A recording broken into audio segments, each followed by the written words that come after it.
Well, good morning, everybody. Welcome.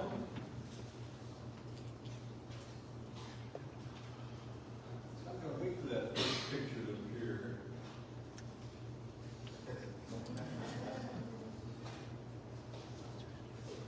George Moses.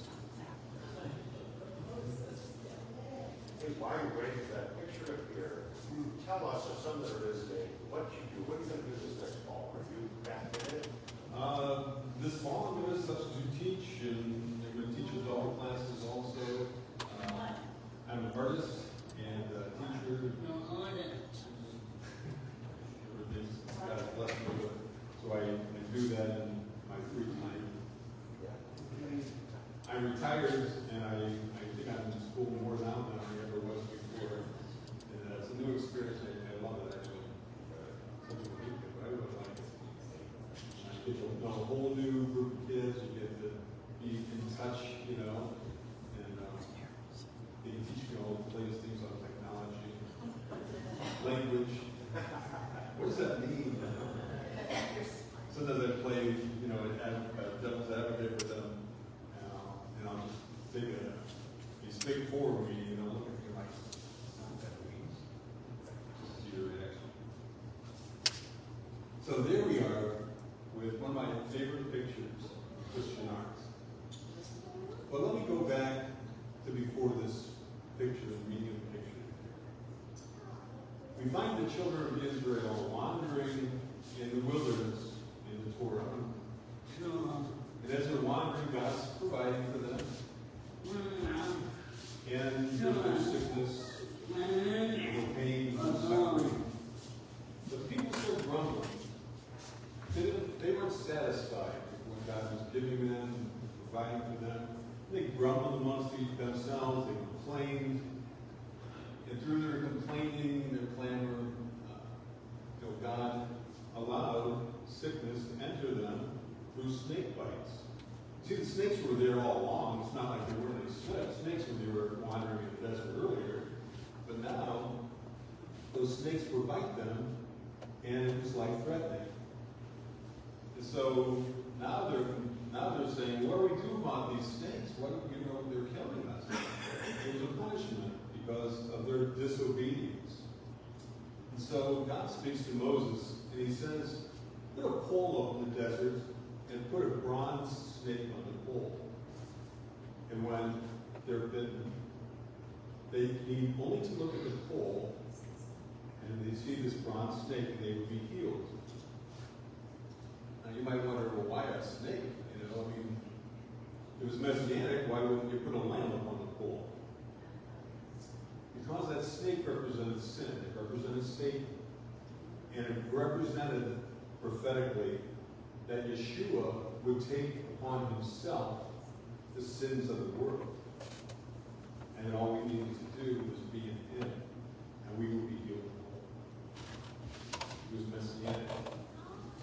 Like so many things in the Old Testament, we find that they had a physical reality, and they also had a prophetic reality, which would come. So today, we're going to take a look at this painting here. And in this painting, we're seeing the risen Christ, represented by the white garment he's wearing. He's holy. He's pure. And we see that the resurrection power emphasized by the white Easter lilies. We see him holding a young man with a mallet in his hand and a nail that's being held by Yeshua. The man represents all men, all women, of all times. You see, we all have sin. And without Yeshua and what he did for us, we would stay in that sin. And that sin would mean death. It would mean condemnation for us. But here we see Yeshua upholding this man in his arms.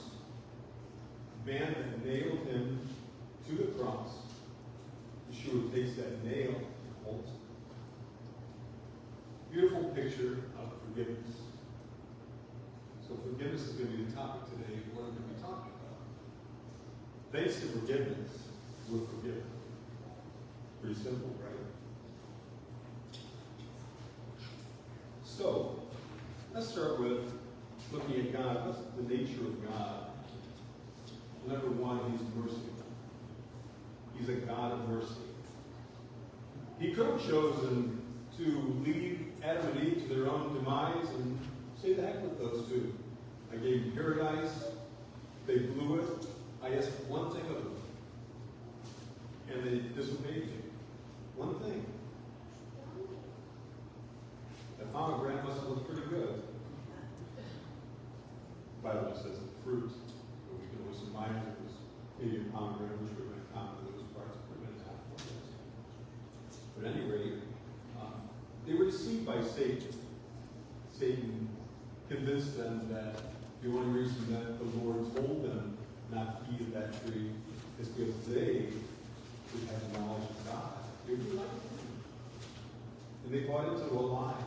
Like so many people today, they buy into a lie, and then their life events follow based on the lie that they bought into.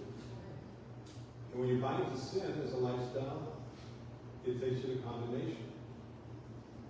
You see, Christ provided a way out for us. But he doesn't force it on you. You have to receive it. You have to acknowledge it. And you have to be obedient. If you follow his commandments, that's a sign of love. So in Micah 7:18,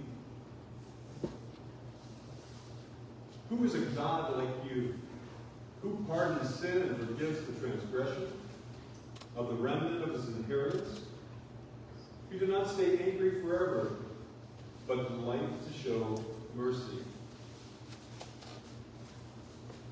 We see God's pardon for a rebellious people. Just like we're rebellious. None of us are perfect. None of us are obedient completely. God is a God of love. He doesn't forgive our sins because he has to. He forgives our sins because he loves us. He wants us to commune with him. It's like our community. He desires to commune with him daily. And that forgiveness that he gives us when we come back to him, that brings us life. That frees us from bondage.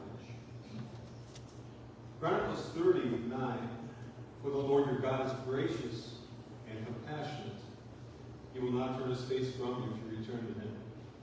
And the full verse would say, for if you turn again unto the Lord, your brethren and your children shall find compassion before them that lead them captive, so that they shall come again into the land. For the Lord your God is gracious and merciful, and he will not turn away his face from you, if ye return unto him. The people were disobedient, and that caused them to be led into captivity. Because when you're disobedient to God, you leave yourself open to all the wiles of Satan. And so they become captive. But God in his mercy, he even assures them that their captors will find kindness in their heart, mercy towards them, pity towards them. And that the inheritance of the land that he had promised them, that was his provision, that he was going to uphold his part of the bargain. God is only angry when we're disobedient, and he's quick to forgive when we return back.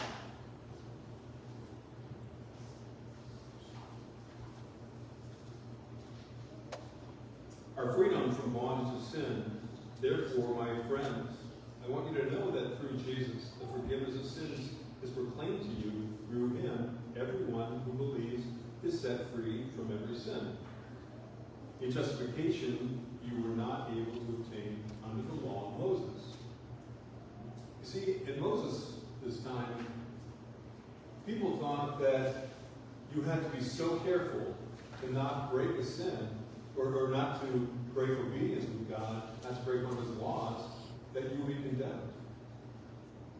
Now, who could live a perfect life? Nobody. And it frustrated the children of Israel because no matter how good you were, there was always something that was not right, and you were always worried that that thing that you just did would condemn you. And Yom Kippur, we pray in the temple that, God will find favor with us.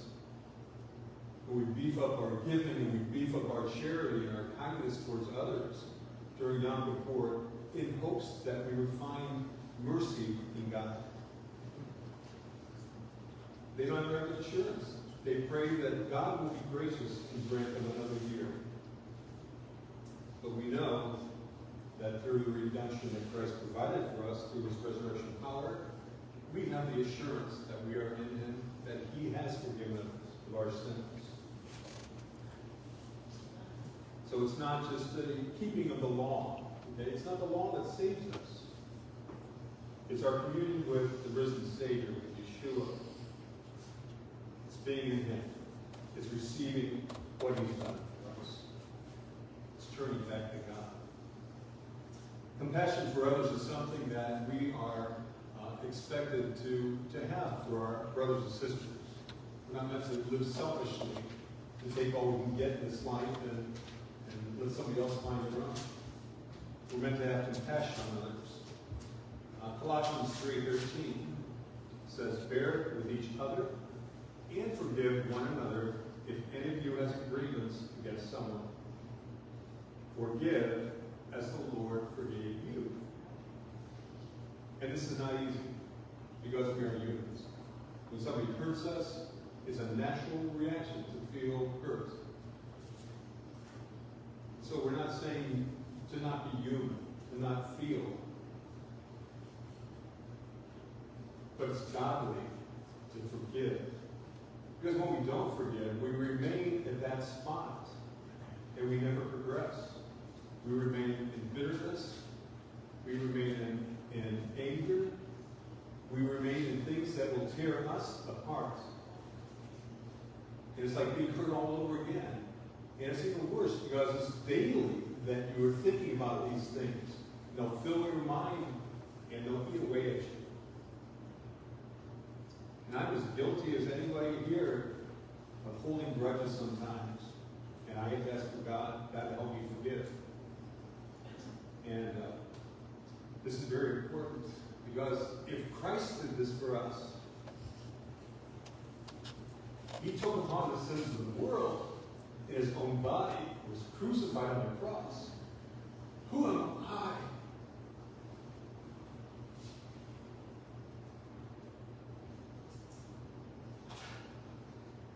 To say that I cannot forgive you.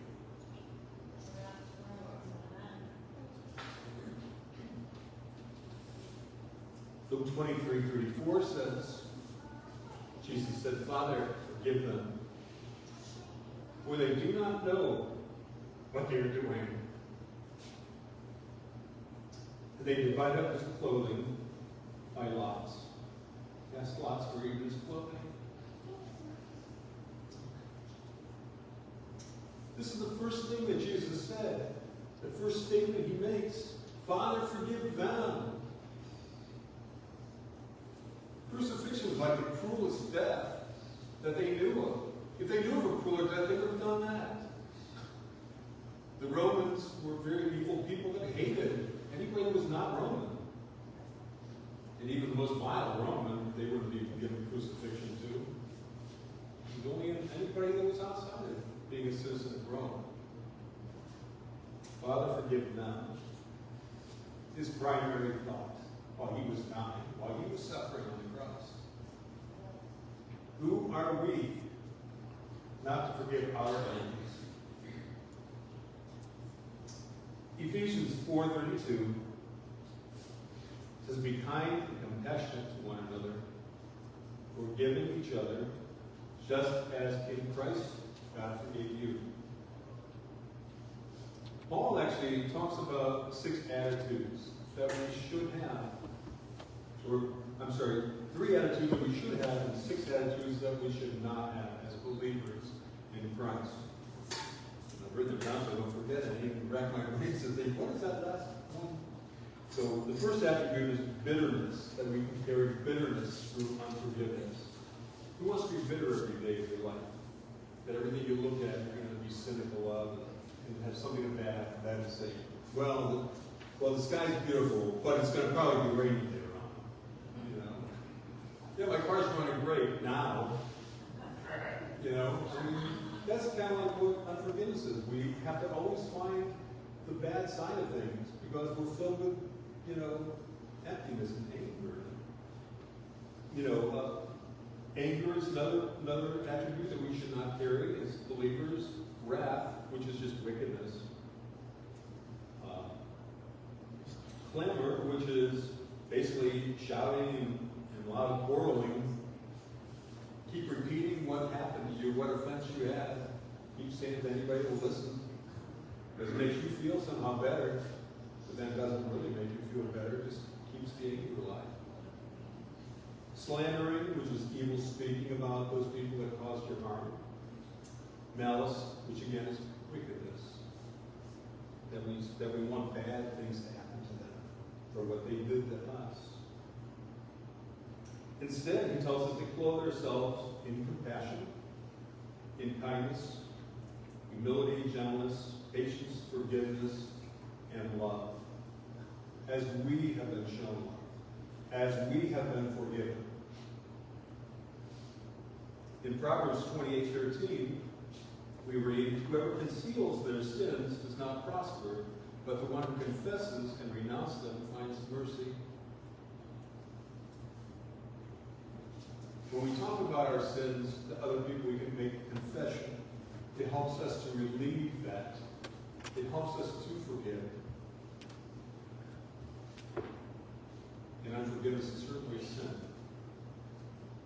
It prevents us from communing with God. It prevents us from prospering. Many people don't receive healings because of resentment that they hold, because of unforgiveness that they hold in their hearts. Because the Word tells us, if we can't forgive others, we won't receive the forgiveness that's been provided for us. And if we are not forgiven, guess why? Unforgiveness leads to death. It leads to condemnation.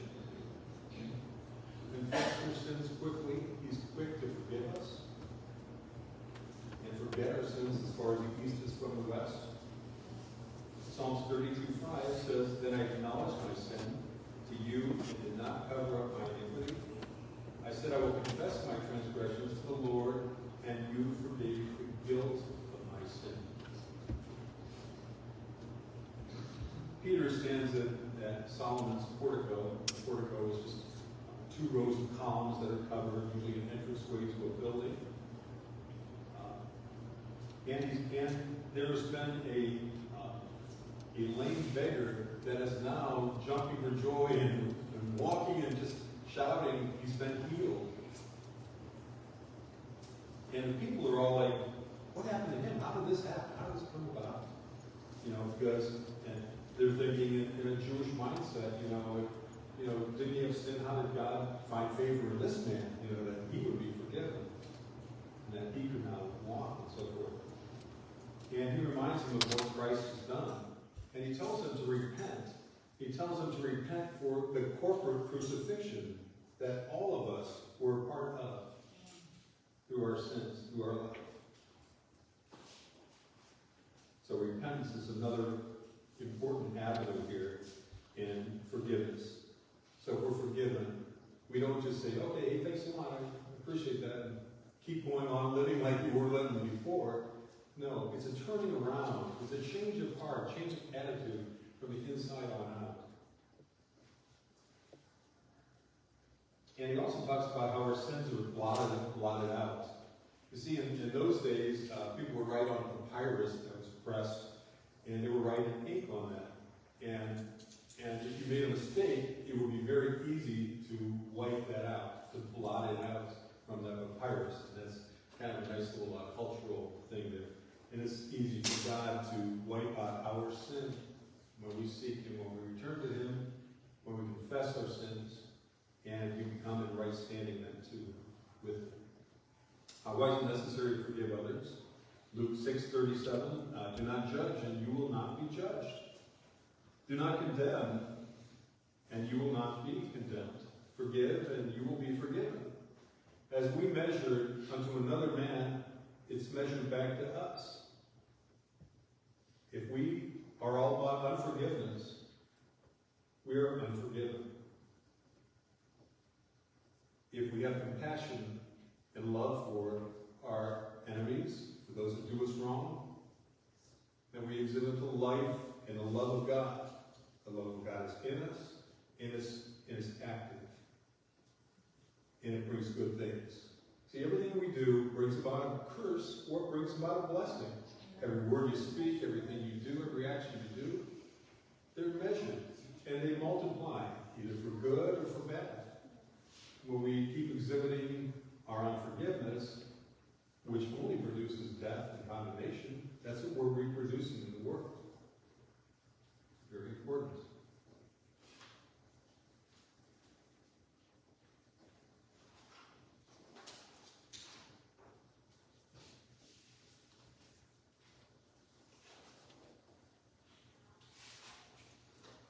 I look at the person of Corrie ten Boom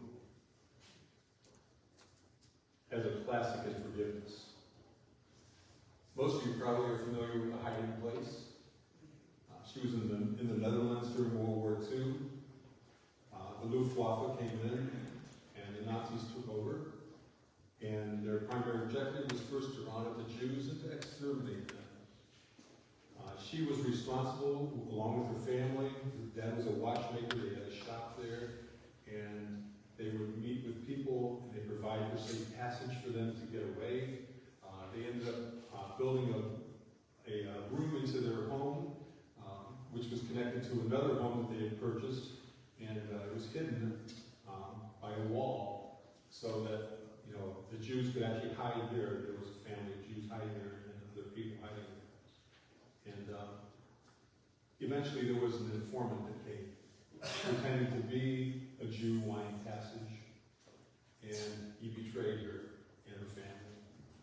And he exposed them. The Nazis came in and discovered the people living in the house, and they knew all about what he had been doing. But there were hundreds of people that were saved through their efforts at this point, thank God. But they're taken over to Ravensbrück in Germany, which is a concentration camp. And her and her sister were taken. And the father said, if they're going to go, I'm going to go with them. I'm with these people. And 10 days later, he dies. And then, in the prison, Corrie ten Boom is released through a clerical error. All the people that were in her age group were put to death the next week. But because of a clerical error, no heirs of God, she escaped. Unfortunately, her sister, Betsy, who she loved dearly, was very ill and was basically starving to death there. And there was an officer that was particularly cruel to her sister. And she saw this and had to experience that. Somebody she loved dearly being cruelly treated. So after the war, then she begins a ministry in the Netherlands. I believe it was either Rotterdam or Haarlem, one or the other. But the ministry was about reconciling and forgiveness for those people that collaborated with the Nazis to bring them back into the fold, you might say, which had to be very difficult since she was betrayed and almost people died as a result. But she goes later on into Germany, and she's meeting in churches and basically talking about forgiveness, talking about reconciliation, and this officer comes to one of her meetings, and as she sees him, she sees all the cruelty in him mistreating her sister that she loved that now is dead as a result of largely this guy and other things that happened in Ravensbrück. And he says, I'm sorry for what I did. I'm now a new believer. I'm a Christian. And he seeks forgiveness from her. He reaches out his hand. She can't bring herself to reaching out her hand to receive him because of the cruelty and family that's now gone, and loved ones gone, and all these people because of him and other people that were the Nazis, the oppressors, the enemies. And so she asked the Holy Spirit to give her a heart to forgive. Sometimes we can't bring ourselves because of the pain to forgive others, even if we want to and we know it's right.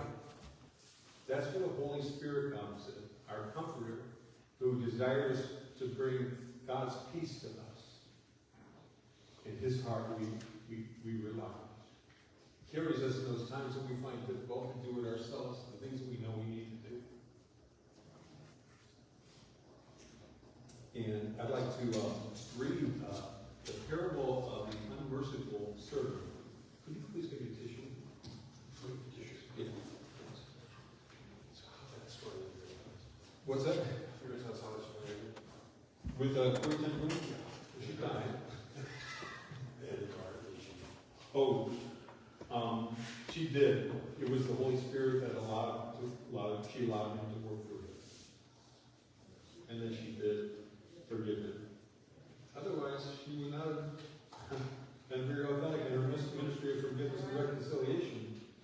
They were called to be imitators of Christ. Okay, we're going to read this one together to get you guys a little bit active here. You know, just listen to me the whole time. Okay, the parable of the unmerciful servant. Now we're going to read, this is Matthew 18, 21 through 35. I'll read the first part. Then Peter came to Jesus and asked, Lord, how many times shall I forgive my brother or sister who sins against me? Up to 7 times. Let's read together. Jesus answered, I tell you, not 7 times, but 77 times. Therefore, the kingdom of heaven is like a king who wanted to settle accounts with his servants.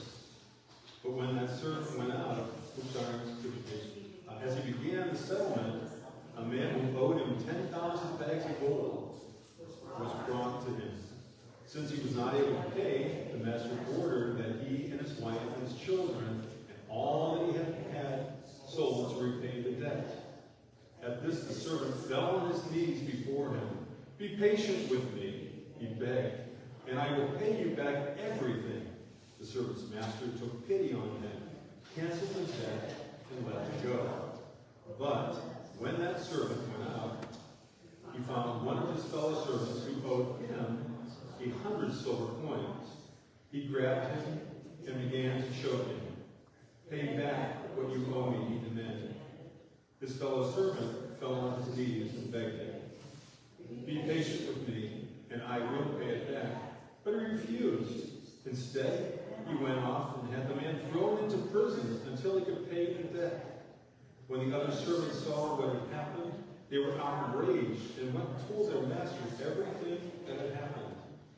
Then the master called the servant in. You wicked servant, he said, I canceled all of the debt of yours because you begged me to. Shouldn't you have mercy on your fellow servant, just as I had on you? In anger, his master handed him over to the jailers to be tortured until he should pay back all that he owed. This is how my heavenly Father will treat each of you unless you forgive your brother or sister from your heart.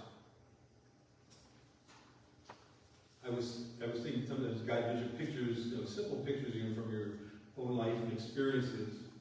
And he brought to mind when I go to Aldi's and do grocery shopping. And it costs $0.25 to put in the cart, as you know. And, I go up to the carts, and I see a cart sitting there with $0.25 in it.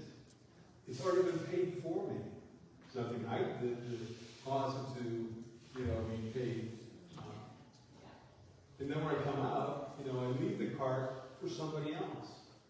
Because of what was done for me, it delights me to help somebody else out for even $0.25. And that's just a small glimpse of this parable here. But I also know people that when they find a cart and there's $0.25 in it, when they come back out, they push the cart in and take the $0.25 and walk away. That's like the wicked servant here. Okay? What was extended to you, give to others. God gave us forgiveness, forgive others. You see, when Christ forgives us, what he's done is he's pardoned our sin. Our sins have been lifted, they've been blotted out, we have been acquitted. This justifies us before the Father. And the Father sees us now as righteous, because we have the righteousness of his only Son, Yeshua. Through Christ, we are the righteousness of God. That's how he sees us. Martin Luther calls this alien righteousness, because it's not from us, it's not of our works. It's only from the works of God. It's alien or foreign to us, because it's not of us, it's of God. And I kind of like that analogy here. I had a pastor in Norwalk that was all excited because his son Danny was going off to college. Danny was very talented in music. He could play the piano like nobody's business. And he was going on a music scholarship to a Christian college in West Virginia. He was there 2 weeks, all excited about the possibilities of performances he was going to have with the different groups he was going to be engaged with at the Christian college. And just happy to be in college. He was new, he'd never been to college before, just out of high school. Wonderful kid. He used to play with our worship team sometimes. And really a nice kid. So the dad was glowing, over his eldest son going to college. And the hopes of a bright future. 2 weeks later, a drunk hit him on his bicycle and mangled him, killed him. And Amanda had to go to West Virginia to pick him up. He was telling me some things that I don't want to share. It was pretty bad. And you can only imagine what the parents must have felt. A senseless thing took the life of their beloved son. Now comes the dilemma. Who are we?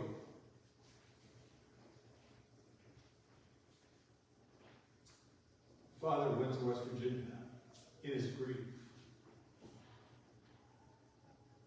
And he visited this man in jail. He shared the gospel with him. He talked about his son, his dreams, his hopes, what kind of kid Danny was. He said, I forgive you. The man turned his life over to Christ.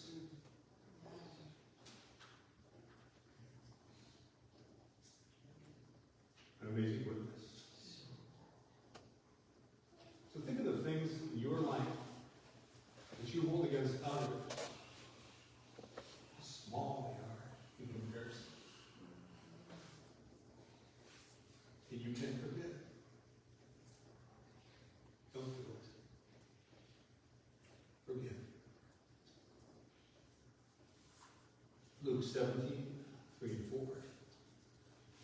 If your brother or sister sins against you, rebuke them. And if they repent, forgive them. Even if they sin against you 7 times in a day, and 7 times come back to you saying, I repent, be forgiven. That it won't be counted against you. That you will prosper in life. That God's plans that he has for you won't be stunted because of your unforgiveness. Forgive as you have been forgiven. 70 times 7, which is just an expression, a euphemism, meaning there's no end to how many times you should forgive. And it's not easy. It's not easy. Because again, we are all human. But we are also believers in Christ who did this for us. We have a dual identity. We might be on this earth, but we're not of this earth. Okay, I would like to right now have everybody kind of bow their heads. And I would like to just kind of do a little soul searching to see if God reveals to any of you anything that is resentful towards another person, anything that you're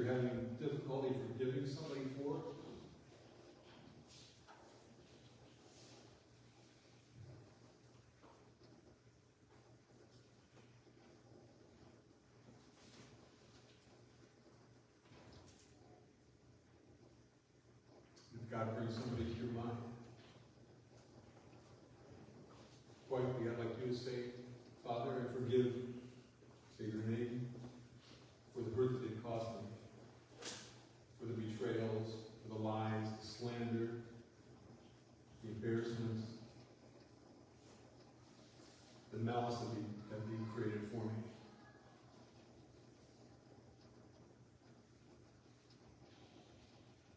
I forgive them as you forgave me. Holy Spirit, give me a heart of forgiveness. Help me to put this